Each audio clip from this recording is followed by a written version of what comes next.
cómo tener salud mental. Así se titula el mensaje del día de hoy.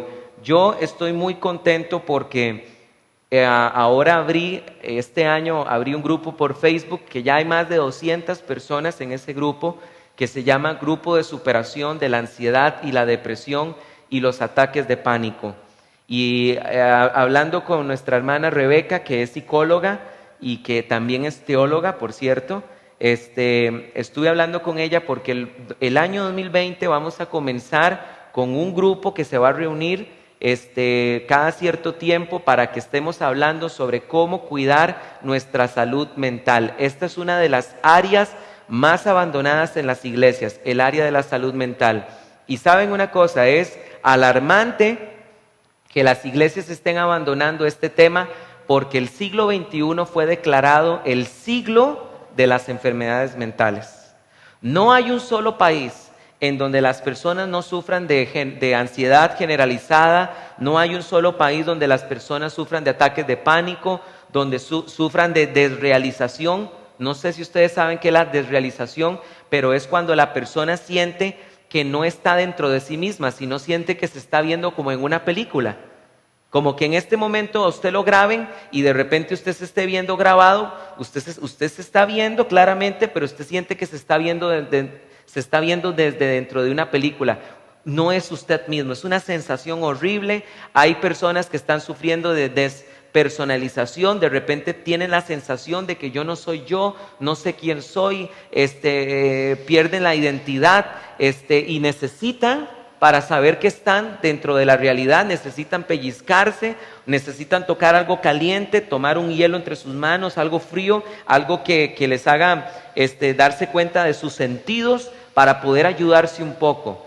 Hay personas que están pasando en todo el mundo terrores nocturnos, personas que no pueden dormir, personas que se levantan en la madrugada, ¿verdad? Sudando, ¿verdad? Totalmente hiperventilados, sintiendo que se van a morir, con un ataque de pánico, con un punzón en el pecho, sintiendo que se van a morir, que les va a dar un infarto.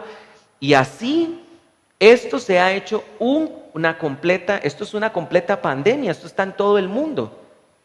Y vamos a ver las razones por las cuales es que las personas están sufriendo estas cosas. Pero lo más importante de todo es lo siguiente. Lo que tenemos que entender es de que nosotros los cristianos tenemos que ser sinceros en lo siguiente. Yo he hablado con muchísimos cristianos que no están exentos de esta situación. ¿Qué es lo que estoy queriendo decir? Que hay cristianos que sufren de ansiedad. Hay cristianos que sufren de ataques de pánico. Y esto es una pregunta que estos cristianos se hacen, porque la pregunta que ellos hacen es: ¿por qué si yo soy cristiano? ¿Por qué si yo soy cristiana? ¿Por qué si yo ya nací de nuevo, yo estoy sufriendo de esto? Yo he escuchado cristianos decir: yo he orado profundamente a Dios para que Dios me sane, para que Dios me alivie de este asunto. Yo estoy cansado. He escuchado cristianos decir de estar en depresión, 1 año, 2 años de estar en depresión, y yo me levanto y lo primero que siento es que no me quiero levantar y que no me quiero bañar y que no quiero salir, y sin embargo yo me levanto, me baño, me pinto, ¿verdad? Me peino, me pongo colonia, salgo, trato de ir contra lo que siento, pero lo cierto es que ya estoy desgastado de todos los días estar teniendo que luchar con esta depresión y con esta situación. Y yo he orado, he ayunado, he leído la Biblia, he pedido oración, le pedí al pastor que ore por mí, y toda la situación sigue igual y ya yo estoy cansado. Y se frustran porque llegan a pensar y dicen: Dios me ha abandonado. Y así lo pensó muchas veces el salmista. El salmista muchas veces dijo: ¿por qué callas, oh Elohim mío? ¿Hasta cuándo, Señor, vas a ignorar mi súplica? Muchas veces en los salmos el salmista se expresa de esta manera. Yo quiero decirles, queridos hermanos, que cuando estamos hablando acerca de la salud mental, lo primero que tenemos que hacer es definir salud mental. La salud mental, según la Organización Mundial de la Salud, no es simplemente la ausencia de una enfermedad mental. Es decir, que yo no estoy sano mentalmente solo por el hecho de que no sufro de esquizofrenia, de que no sufro de paranoia, de que no sufro de psicosis obsesiva. No, la salud mental es un completo estado de bienestar social. Es un completo estado de bienestar sexual. Es paz. Es más, el mayor estado de salud de una persona es la completa paz. Esa es la salud mental. Cuando una persona tiene paz en su corazón, en su mente, es una persona con salud mental. Y si una persona no tiene paz en su corazón, no es cierto que tiene salud mental. Una persona que pasa estresada todo el día, que pasa enojada todo el día, es una persona con insanidad mental. No solamente son las enfermedades psicológicas fuertes, ¿verdad?, que escuchamos, que terminan las personas siendo llevadas a los centros psiquiátricos. No, una persona que todos los días está estresada es una persona que no tiene salud mental. Y cuando nosotros queremos hablar de salud mental y queremos hablar de enfermedades psicológicas o enfermedades psicosomáticas o lo que usted quiera mencionar, es muy importante que nosotros tengamos las bases teológicas muy firmes, porque si no, escúchenme bien, cuando la persona pide ayuda en la iglesia, si nosotros no tenemos bases bíblicas bastante sólidas, lo que podemos terminar haciendo es haciéndole un daño a la persona. Porque vean, escúchenme bien con cuidado lo que voy a decir. Cuando nosotros estamos hablando de salud mental, tenemos que estar claro en dos cosas que voy a mencionar. Número uno, ¿puede un cristiano estar endemoniado o no? Es la primera cosa que tenemos que definir. Porque si nosotros tenemos una mala teología con respecto al hecho de que si los cristianos pueden o no estar endemoniados, una mala teología con respecto a esta pregunta puede provocar daños irreversibles en una persona que busca ayuda en la congregación. Y en segundo lugar, hay que contestar lo siguiente: ¿cuál es la diferencia entre el alma y el espíritu? Si yo no entiendo bien la diferencia entre el alma y el espíritu, yo no estoy capacitado para poder ayudar a nadie con consejería, y lo mejor sería que no le ayude. Porque hay algo que tenemos que hacer una gran diferencia. No es lo mismo consejería cristiana que consejería bíblica. Porque consejería cristiana, cualquier cristiano la puede dar. ¿Qué es consejería cristiana? Cuando un cristiano pues da un consejo, da su opinión, pero no precisamente lo que esta persona está diciendo resulta bíblico. Pero cuando todo cristiano da un consejo bíblico, dio un consejo cristiano. ¿Me di a entender con lo que estoy diciendo? No toda consejería cristiana, es decir, no toda consejería que está a cargo de cristianos resulta bíblica. Pero sí toda consejería que es bíblica termina resultando cristiana.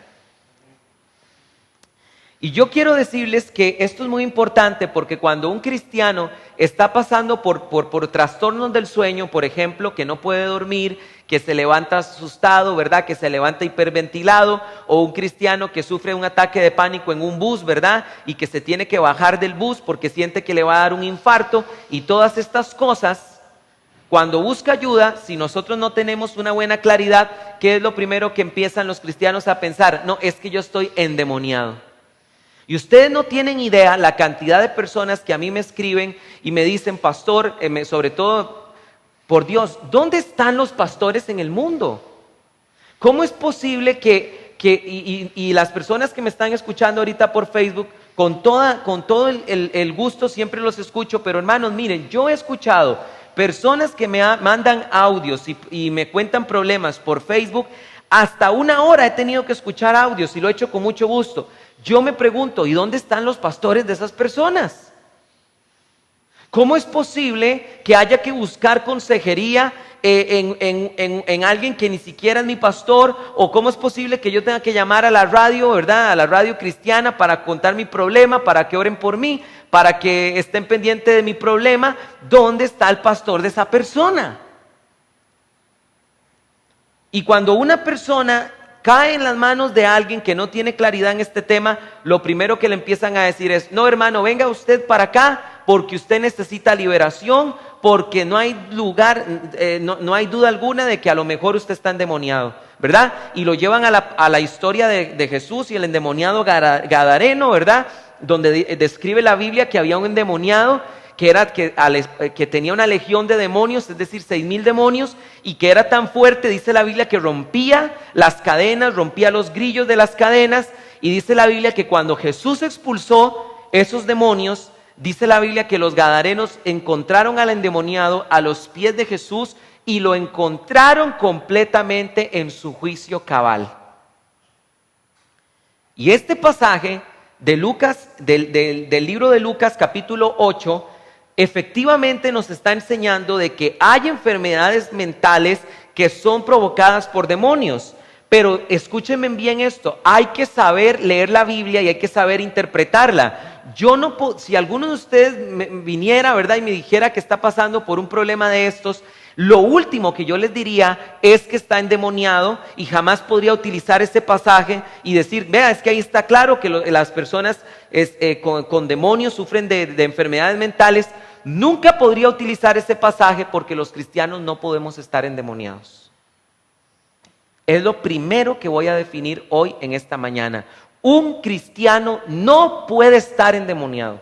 Pero pastor, pero es que el endemoniado gadareno, vea, lo dice la Biblia que estaba endemoniado, y dice la Biblia que sufría problemas mentales. Sí, pero entiéndelo, esa era una historia antes de la cruz.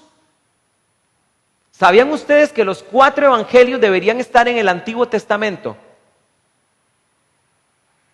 Qué interesante, ¿verdad? Los 4 evangelios deberían estar en el Antiguo Testamento, porque todo lo que los evangelios narran es en el tiempo del Antiguo Testamento. ¿Cuándo comienza la iglesia? ¿Cuándo comienza el nuevo pacto? A partir de la cruz y a partir del día de Pentecostés, cuando el Espíritu Santo le es entregada a la iglesia. Ahí comenzó el nuevo pacto. Pero de Pentecostés para atrás, todo es Antiguo Testamento. ¿O no vivió Jesús en los tiempos de la ley? ¿O no guardó Jesús la ley? Tenemos que entender esto. Entonces, esta persona endemoniada era una persona no cristiana, entiéndelo por el amor de Dios. No era cristiana. No había Jesús muerto en la cruz y no tenía el Espíritu Santo viviendo en él. Porque en el Antiguo Testamento el Espíritu Santo estaba con el creyente. Ahora en el Nuevo Testamento el Espíritu Santo está en el creyente. ¿Viste la diferencia?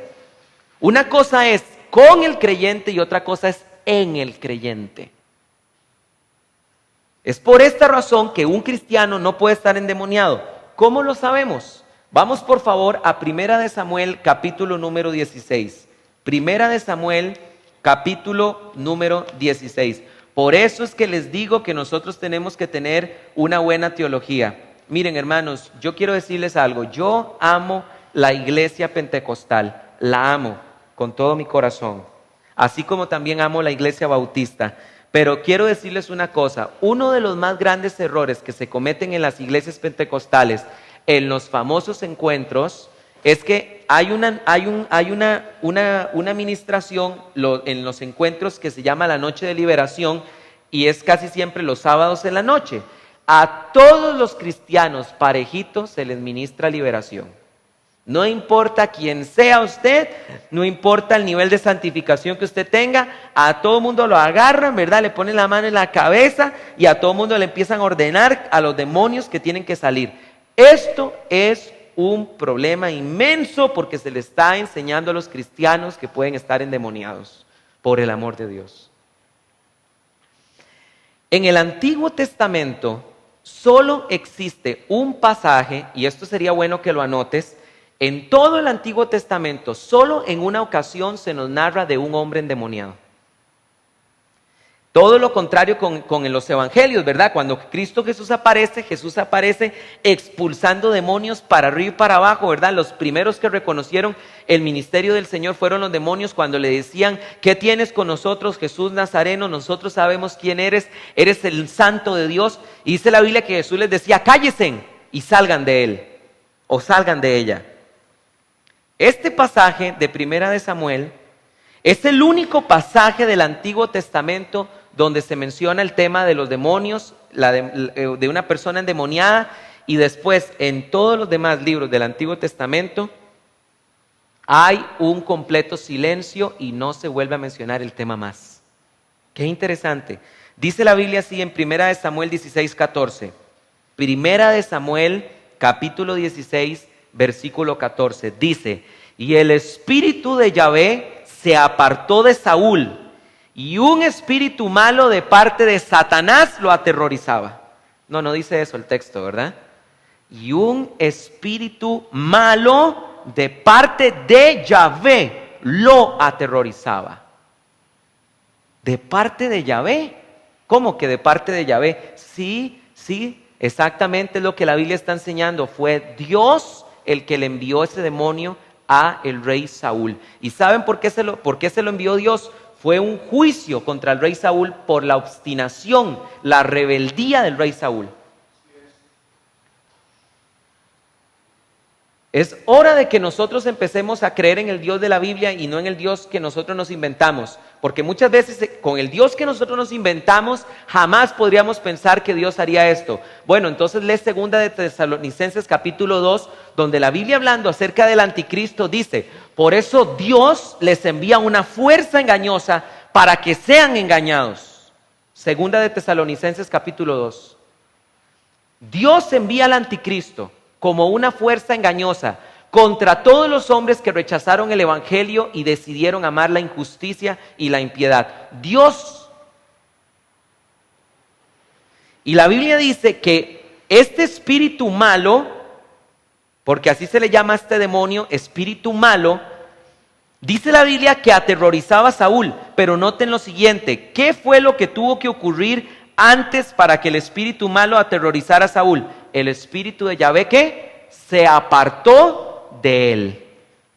Vean ustedes en este pasaje que la Biblia nos está enseñando que para que Saúl quedara endemoniado, tuvo el Espíritu Santo que abandonarlo para que él pudiera quedar endemoniado. Lo que pasa es que tal vez alguno podría decir: bueno, pastor, pero es que también puede eso ocurrir ahorita, ¿verdad? Porque a lo mejor a un cristiano, el Espíritu Santo lo puede abandonar. En el Nuevo Testamento, el Espíritu Santo nunca va a abandonar a un creyente. Por eso es que los cristianos no podemos quedar endemoniados. Por favor, entiendan esto: una persona no puede tener dentro de su ser al Espíritu Santo y no puede tener al mismo tiempo demonios viviendo dentro de él.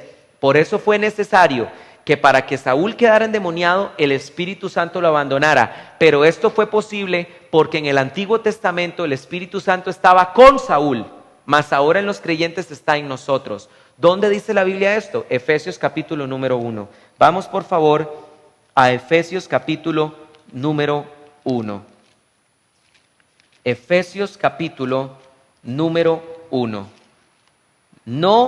Nunca el Espíritu Santo nos abandonará, y damos gracias a Dios por eso. Gracias al Espíritu de Dios, porque Él nunca nos va a abandonar. Esto es lo que dice el texto.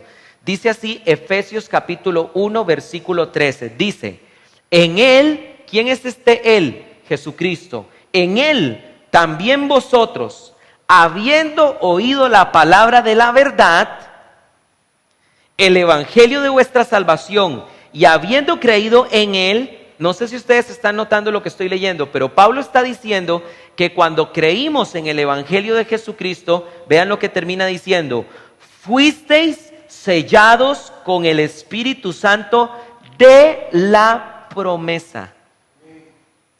Fuisteis sellados con el Espíritu Santo de la promesa, el cual es arras, es decir, garantía de nuestra herencia hasta la redención de la posesión. ¿Saben qué es lo que está enseñando el pasaje?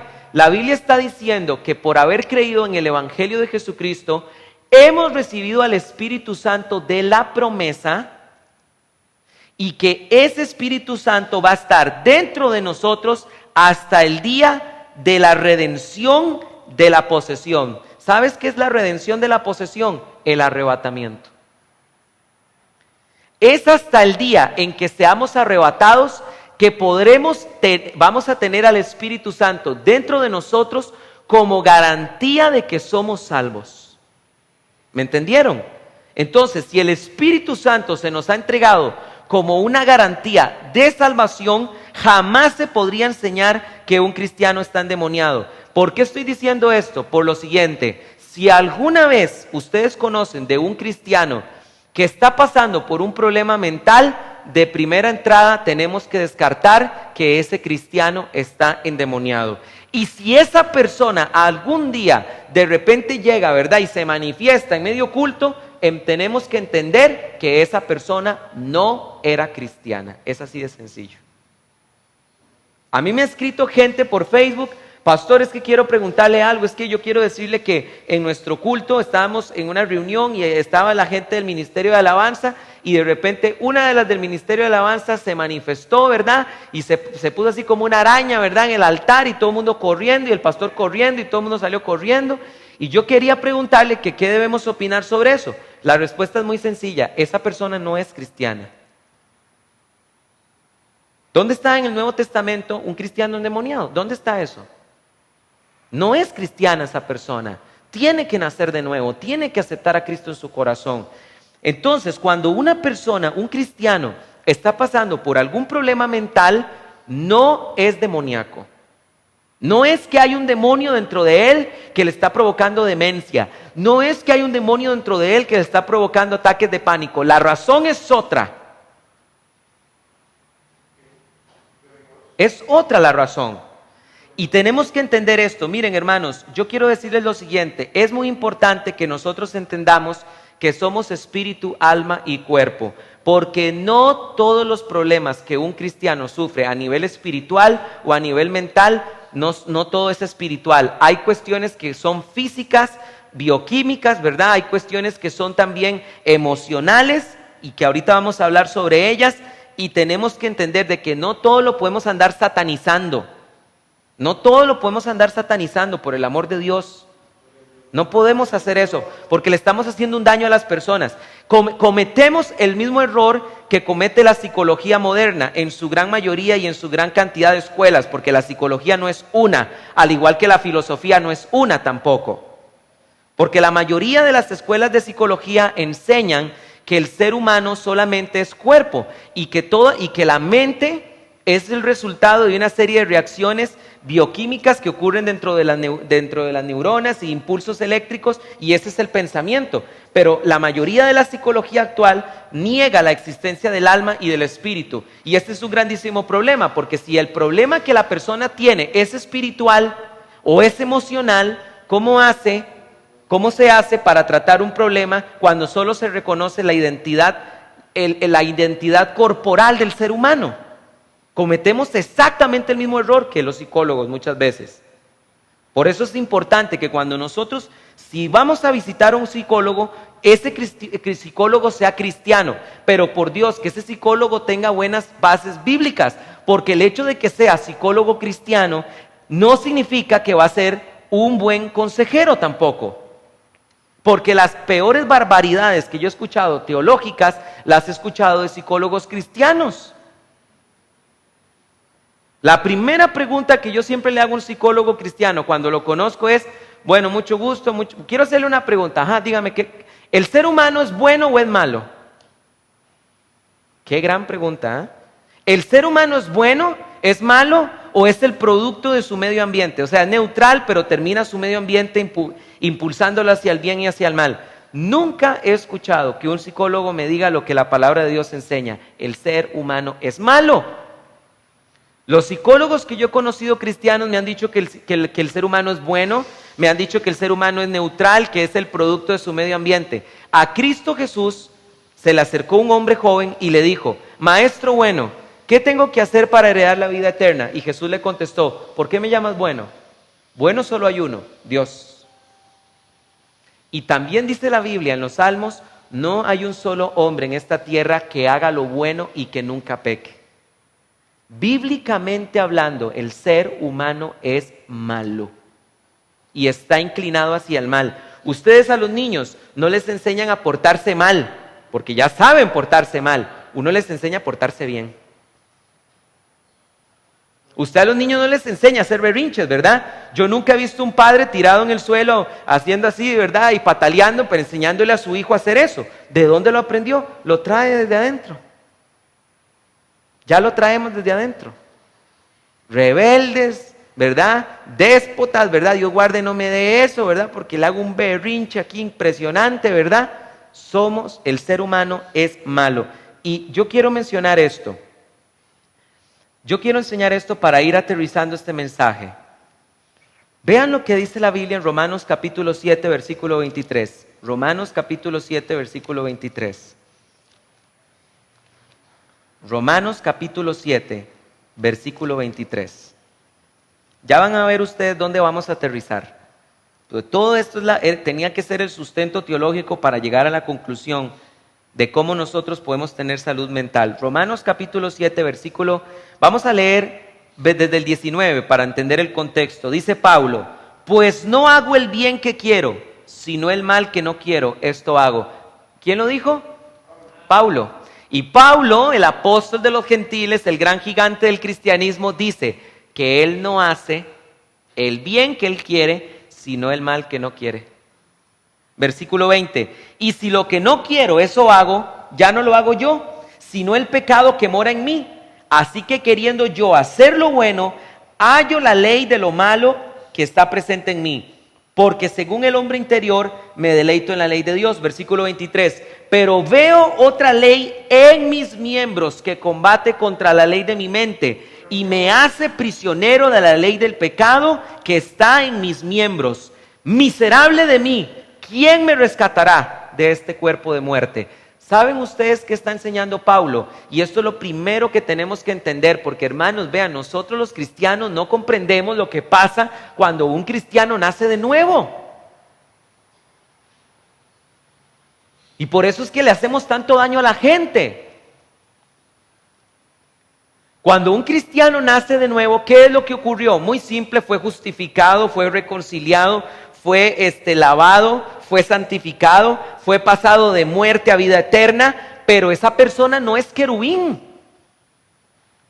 ¿A qué es lo que me estoy refiriendo? Me estoy refiriendo que cuando una persona, si aquí hoy una persona viniera y aceptara a Cristo Jesús y después de escuchar el mensaje de salvación llorara y se arrepintiera, ¿verdad? Y gimiera dentro de su corazón, pregunto, ¿quién de ustedes podría asegurarme o decir que ya porque hoy aceptó a Cristo Jesús y sale de aquí, ya es querubín? Nadie, ¿verdad? Va a seguir teniendo problemas de carácter, y si tenía adicción con el cigarrillo, la seguirá teniendo y va a tener que conquistar eso, y si tenía problemas con pornografía, va a tener que salir y conquistar eso en el Señor, y si esa persona tenía problemas de machismo, va a tener que aprender a cómo tratar bien a su esposa, y si tenía problemas de carácter, va a tener que empezar a dominar el carácter. Nadie acepta a Cristo Jesús de la noche a Cristo Jesús y de la noche a la mañana es serafín. Es la realidad cristiana, ¿verdad? Pues yo no sé si es el caso de ustedes, pero por lo menos ha sido el mío. Yo me he tenido que ir, he ido en Cristo, he tenido que ir conquistando cosas. Entonces, ¿qué es lo que estoy queriendo decir con esto? Que los cristianos sufren todavía problemas mentales a pesar de que tienen a Cristo Jesús en su corazón, porque no han aprendido a dominar el correcto sacerdocio de su cuerpo y de su mente. Y por eso los cristianos tienen problemas mentales también.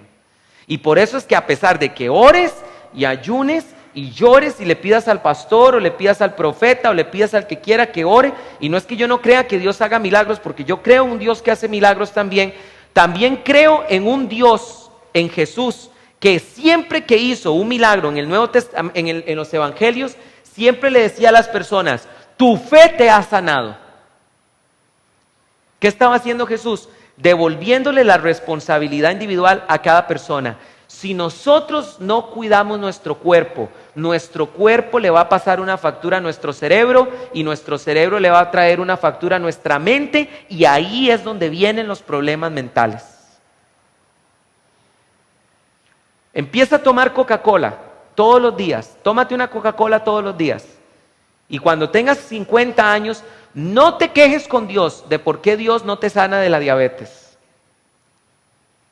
Porque lo que Dios quiere es que nosotros aprendamos a conquistar nuestra comida, aprendamos a vivir sanamente, aprendamos a ser buenos gestores de nuestra mente, de nuestros pensamientos. Y si no lo aprendemos a hacer, pues qué pena, porque entonces me va a alcanzar ese desorden. No es tan fácil como porque cuando no entendemos eso es cuando hacemos daño a la gente. Porque a veces viene una persona y dice, pastor, es que resulta que viera que estoy sufriendo con ansiedad generalizada. Y entonces, si no tenemos una buena teología, lo primero que vamos a pensar es, este hermano anda en la carne. Este hermano seguramente no ora. Este hermano seguro no busca a Dios, seguro no lee la Biblia, y empezamos a juzgar. Pero porque tenemos una teología muy mala, y resulta que el hermano sí está orando, el hermano sí está leyendo la Biblia, el hermano se está discipulando, el hermano busca la presencia de Dios. Lo que no ha aprendido es a cuidar su cuerpo, lo que no ha aprendido es a cuidar su mente. Y voy a mencionar rápidamente unas cosas, brevemente. Me alegra mucho que aquí tenemos, ayer también ocurrió lo mismo y hoy también tenemos un hermano doctor, para que cualquier cosa, mi hermano, que no sea cierta, usted se levante y dice, no es cierto, tranquilo. Cuando nosotros empezamos a sufrir una vida de estrés, nuestro cuerpo va a segregar una sustancia que se llama cortisol. Y el cortisol es una sustancia que va a empezar a provocar en nuestro cuerpo las siguientes cosas. Escúcheme, va a empezar a provocar que nuestro sistema inmunológico se debilite. Va a empezar a provocar que disminuya en nuestro cerebro la segregación de serotonina, que tiene que ver con es la hormona de la felicidad. Va a aumentar nuestra presión sanguínea, nos va a provocar problemas estomacales, problemas de colon y constantes dolores de cabeza. ¿Y todo por qué? Porque yo no sé cuidar mi cuerpo.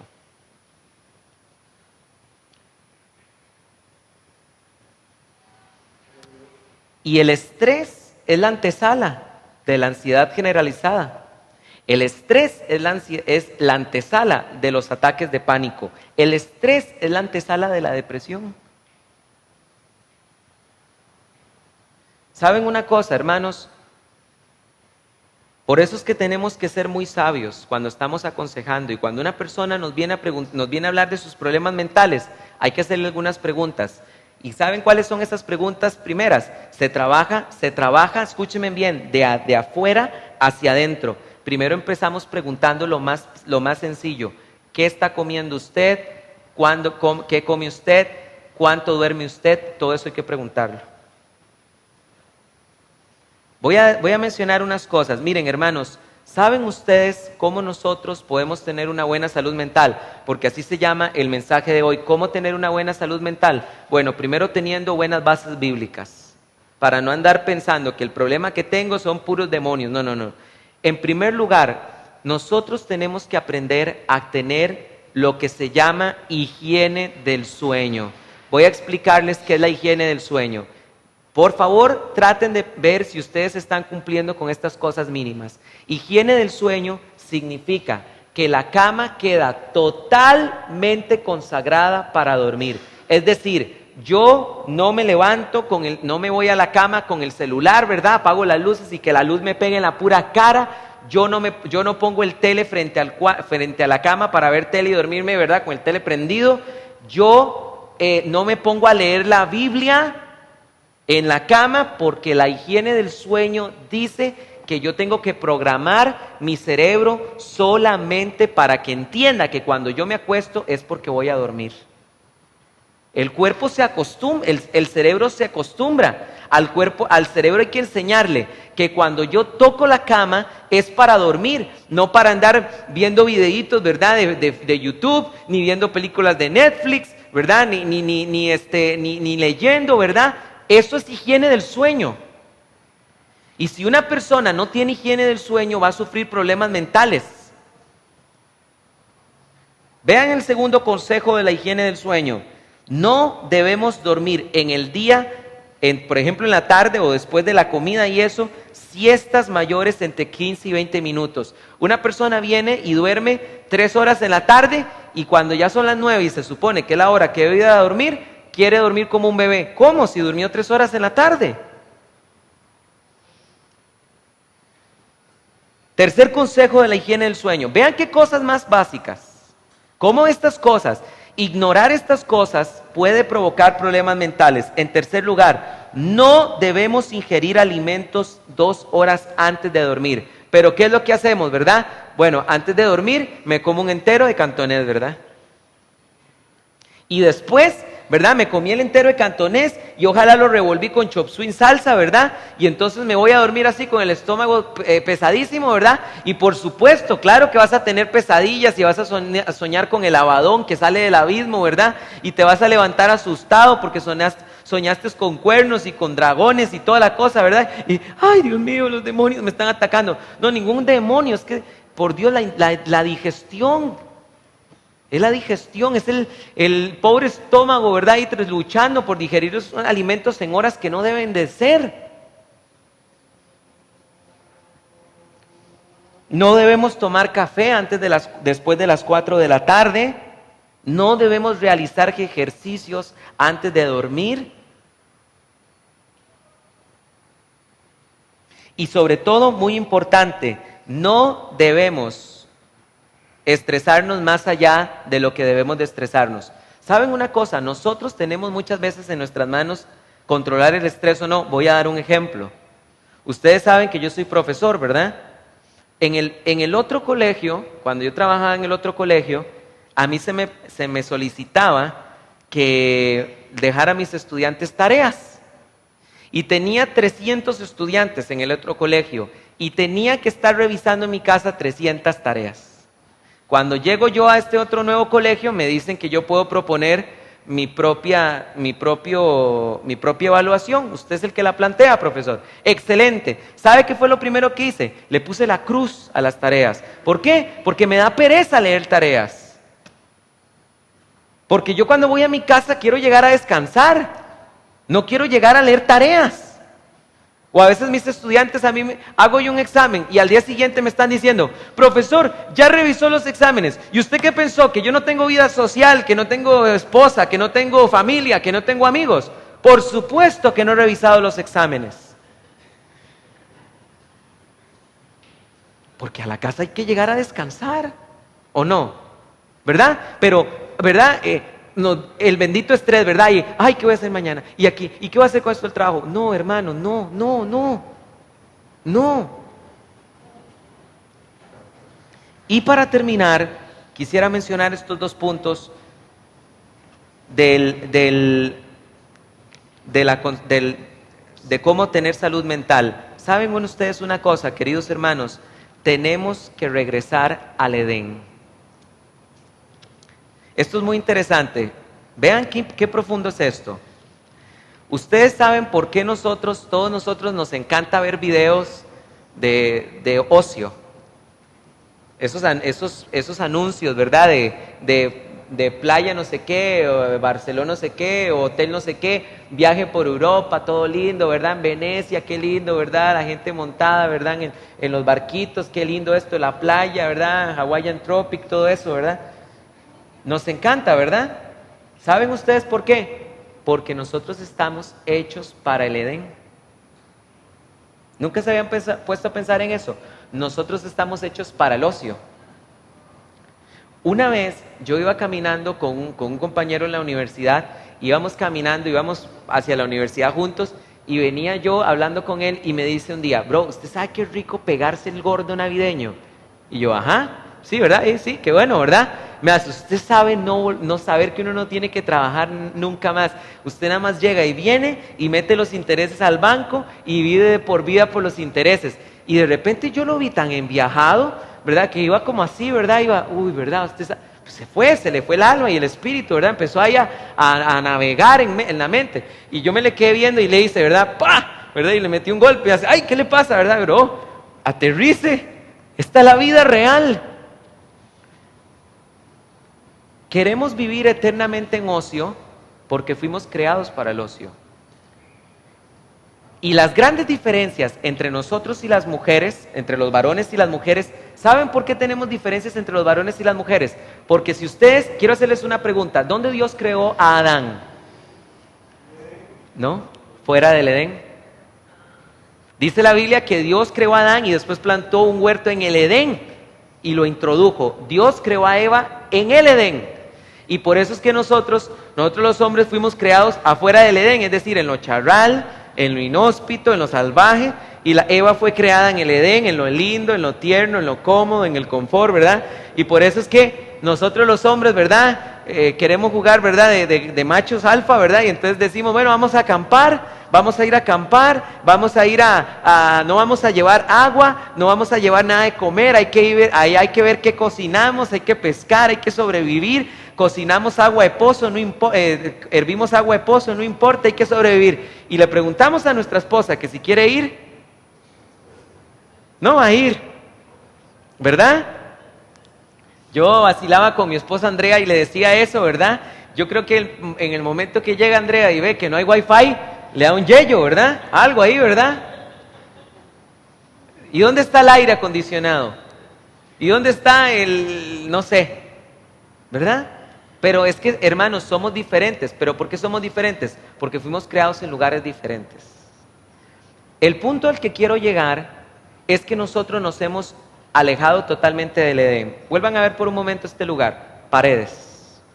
Y lo curioso es que ahora llega tal vez alguno de ustedes y dice, vamos a hacer algo después del culto. Sí, salgamos, qué pereza. ¿Y qué vamos a hacer? A comer en un restaurante, a meternos en otras 4 paredes. Y del restaurante a la casa, 4 paredes. Y de la casa al trabajo, 4 paredes. Y nosotros no fuimos creados en ese medio ambiente. Nosotros tenemos que volver a tener contacto con la naturaleza. Mire, yo les digo una cosa, yo a veces salgo, ¿verdad? Pero agotado del colegio, ¿verdad? De tanto estar tratando con adolescentes, ¿verdad? Y cada cosa que a mí me dicen, ¿verdad? Y yo a veces, antes de venirme al trabajo, me voy al parque de Moravia y me siento 20 minutos en el pollito que hay ahí bajo un árbol y empieza a pegarme la brisa, ¿verdad? Y empiezo a escuchar los árboles, el sonido de los pinos, empiezo a escuchar los pájaros, empiezo a ver que hay ardillas. Otra cosa totalmente. Porque necesitamos esa válvula. Y saben estos 20 minutos son 20 minutos valiosos que me hacen que me quitan el estrés y que a la larga me van a ayudar a tener salud mental.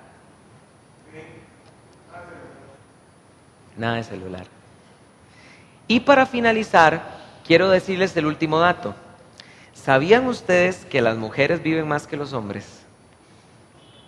¿Saben por qué? Yo les voy a decir por qué. Porque las mujeres, a diferencia de la mayoría de los hombres, tienen una ventaja que nosotros no tenemos. Las mujeres hacen una reunión de café y empiezan a contar todo, ¿verdad? Empiezan a contar los problemas con los hijos, ¿verdad? Y que con el esposo majadero, ¿verdad? Y que empiezan a contar que el problema en el trabajo y viera que aquella compañera del trabajo me sacó la lengua y todo, empiezan a contarlo todo y empiezan a llorar y se abrazan, ¿verdad? Y estamos con usted y todo. Y perfecto, porque ¿qué hicieron? Se desahogaron. Pero nosotros los hombres hemos falsamente sido criados en que nosotros somos los fuertes, nosotros somos los que no lloramos, nosotros somos los que no contamos nuestros problemas. Es más, cuando nosotros los hombres nos reunimos porque va a jugar Saprissa y la Liga, ¿verdad? O nos reunimos porque va a jugar la CL, o nos reunimos por cualquier cosa, pero nos reunimos para ver el tele, ¿verdad? Para hablar tonteras, pero nunca para contar problemas. Nunca es para empezar a decir, viera que tengo problemas con mi esposa no me respeta, viera que tengo este problema con mis hijas, tengo este problema con mi hija, ¿verdad? Que anda allá, ¿verdad? Con un hombre que le lleva el triple de la edad. No cuentan esos problemas los hombres.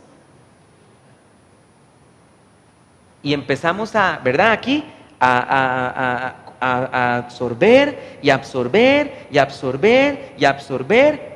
Y entonces y esto me lo dijo ayer Rebeca, la psicóloga, y me encantó lo que me dijo, porque me dijo, cuando la boca no habla, el que habla es el cuerpo.